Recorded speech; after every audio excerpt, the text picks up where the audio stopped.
Easily remove algae, mold, and mildew with 30-second outdoor cleaner we got from Home Depot.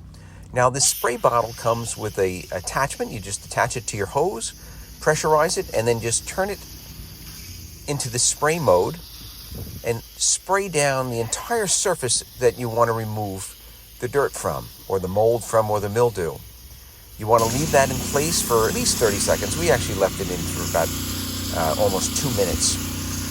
And then you go back and you turn the nozzle again to rinse, and the mildew and mold literally falls off any of the smooth surfaces. This is great for vinyl siding. This particular material has some grooves in it, and those grooves are rough. It holds on to the mold a little bit more, so it took a second coat, and I had to use a brush a little bit. But this wall has not looked this good in 20 years.